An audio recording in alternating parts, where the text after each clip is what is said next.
Students, आपका स्वागत है शिक्षा एकेडमी में। आज फिर हम एक नए वीडियो के साथ आज हम लोग क्लास 8 का 7 चैप्टर पढ़ेंगे गुणनखंड फैक्टराइजेशन के बारे में। और इसमें आज हम फिर ऑब्जेक्टिव बेस्ड क्वेश्चन करेंगे जो आने वाले एग्जाम के लिए काफी इंपॉर्टेंट है। तो इस फैक्टराइजेशन में अलग अलग जो फैक्टर है पढ़ने का, गुणनखंड है, सार्वग गुणनखंड, व्यंजक गुणनखंड, इस तरीके से अलग अलग पार्ट है, उसे हम पढ़ेंगे। इसे पढ़ने से पहले हम सीखते हैं, थोड़ा सा जानते हैं कि गुणनखंड फैक्टराइजेशन क्या होता है। फैक्टराइजेशन होता है स्टूडेंट्स कि कोई भी नंबर हो, 1 के अलावा बड़ा से बड़ा कोई नंबर हो, उसे जो परफेक्टली डिविजिबल जो नंबर होता है वही उसका क्या होता है, फैक्टर होता है, गुणनखंड होता है। हम एक सीधा सा एग्जाम्पल लेते हैं, जैसे 12। अब 12 का क्या होता है, 1 एक्सेप्ट 1 जो होता है, जो हर एक से डिविजिबल होता है, तो इसे हम काउंट नहीं करेंगे। इसके अलावा ये किस किस से नंबर से क्या होगा, परफेक्टली डिविजिबल होगा। ये परफेक्टली डिविजिबल का मतलब होता है जो रिमाइंडर होता है, शेषफल, वो हमेशा 0 आना चाहिए। तो 2 होता है, 4 होता है, 6 होता है और 12 होता है। ये 2 का भी टेबल में क्या होता है, परफेक्टली डिविजिबल है। ये 4 में, 6 में और 12 में क्या होता है कि ये जब इस नंबर से हम डिवाइड करें तो इसका रिमाइंडर क्या आएगा, 0 आएगा। तो ये इसका क्या है, ये नंबर जो है इसका फैक्टर है। ये क्या है, इसका गुणनखंड है। पहले क्लास 8 का देखेंगे, सार्वग गुणनखंड किसे कहते हैं। सार्वग गुणनखंड जो कॉमन होता है बस वही उसका आंसर होता है। एक क्वेश्चन है students, a plus AC plus a square C का सार्वग गुणनखंड। तो सार्वग गुणनखंड निकालने से पहले हम सीखते हैं कि कॉमन कैसे निकालते हैं। कॉमन कब निकलेगा, तो इसमें a स्क्वायर, इस तीनों में a है। जब कभी भी हम कॉमन निकालते हैं तो जहां से हम कॉमन निकाल रहे हैं वो नंबर सारे में होना चाहिए। अगर कोई एक में एक्सेप्शन में ना हो तो उस नंबर का या कोई वेरिएबल का कॉमन हम नहीं निकाल सकते हैं। जैसे देखते हैं यहाँ पे C है, यहाँ C है, लेकिन यहाँ पे C नहीं है। तो जब हम कॉमन निकालना चाहे तो ये दोनों से C निकाल सकते हैं, इससे नहीं। और एक बात, जब हम कॉमन निकालते हैं तो सबसे छोटा डिजिट को बाहर निकालते हैं, सबसे छोटा वेरिएबल को।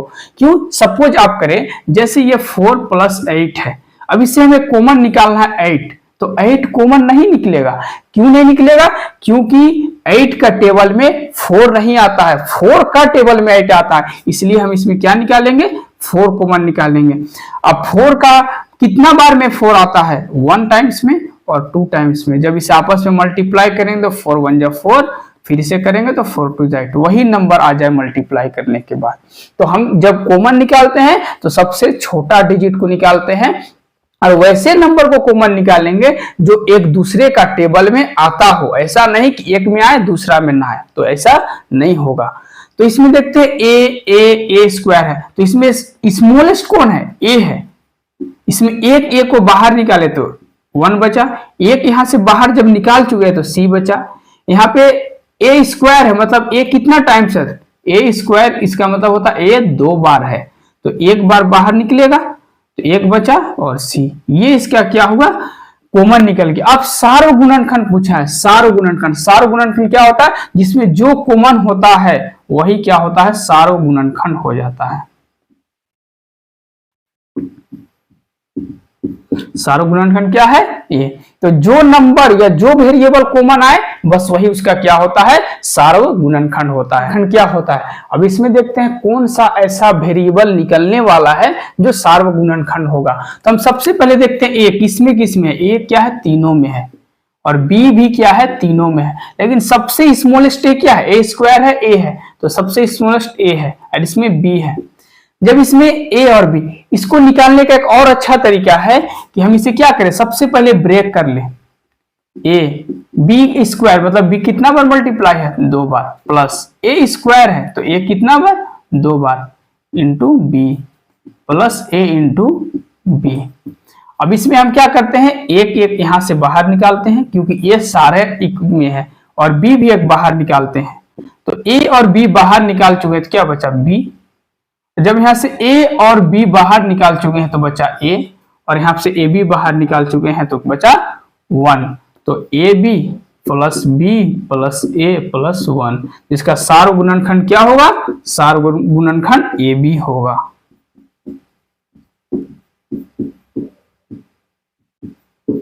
सार्व गुणनखंड क्या होगा, ए बी होगा।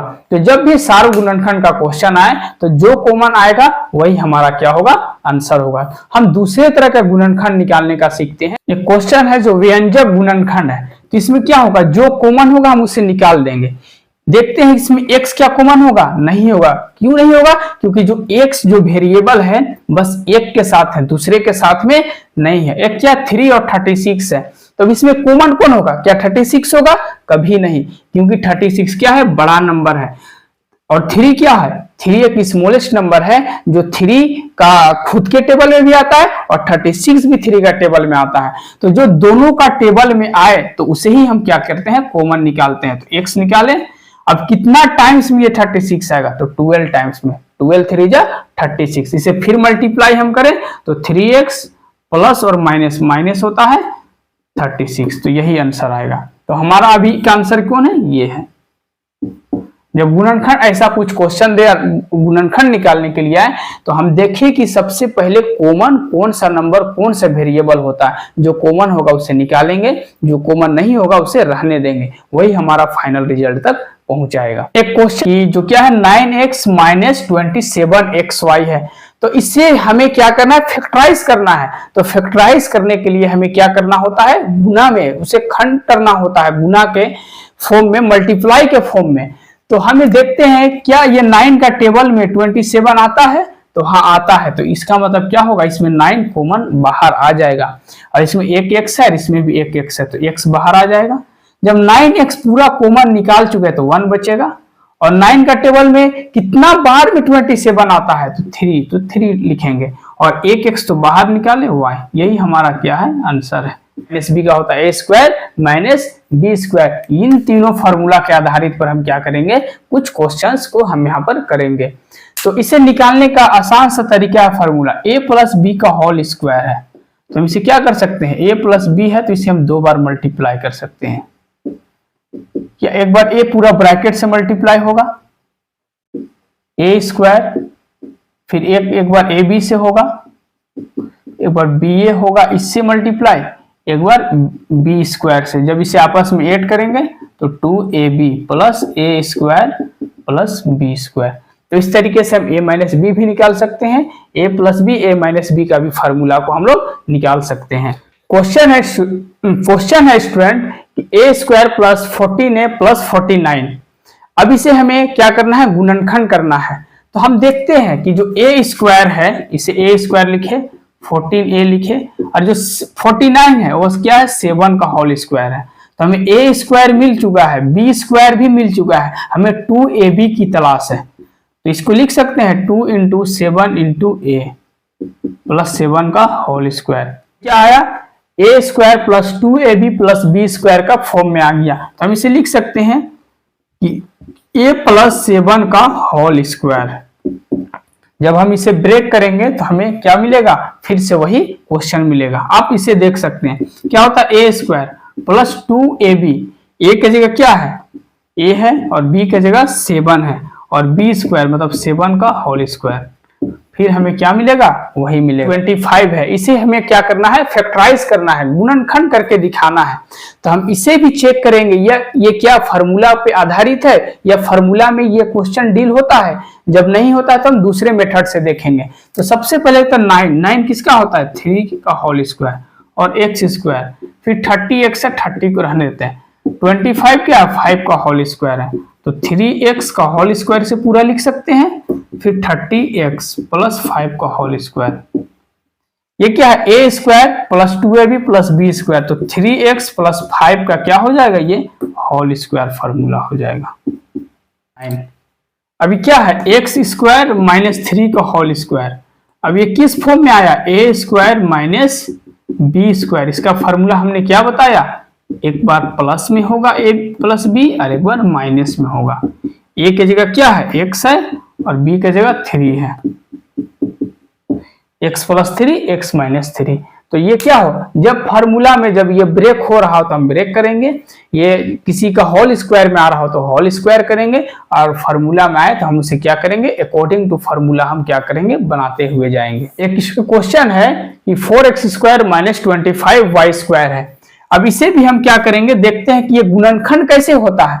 तो 4 क्या है, 2 का होल स्क्वायर है और एक्स स्क्वायर पहले से है, 25 5 का होल स्क्वायर है, y का स्क्वायर है, 2x का होल स्क्वायर होगा।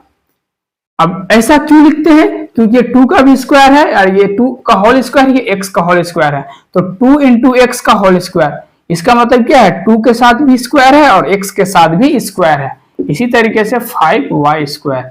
अब ये क्या आ जाएगा, a square minus B square का फॉर्मूला में आएगा, तो a plus b a minus b. तो a की जगह क्या है 2x है, b की जगह क्या है 5y है। तो ये हमारा क्या है, आंसर है।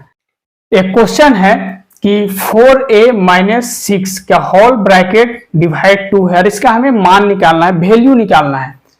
तो जब कभी भी याद रखें, जैसे सपोज करें a डिवाइड b है, अब इसे हमें मल्टीप्लाई में कन्वर्ट करना है, तो इसके नीचे कुछ नहीं है, तो क्या होता है, किसी वेरिएबल या नंबर के नीचे कुछ नहीं है, इसका मतलब वहां पे 1 है, ये मल्टीप्लाई में कन्वर्ट करते हैं। तो सेम इसी तरीके से इसे भी करेंगे,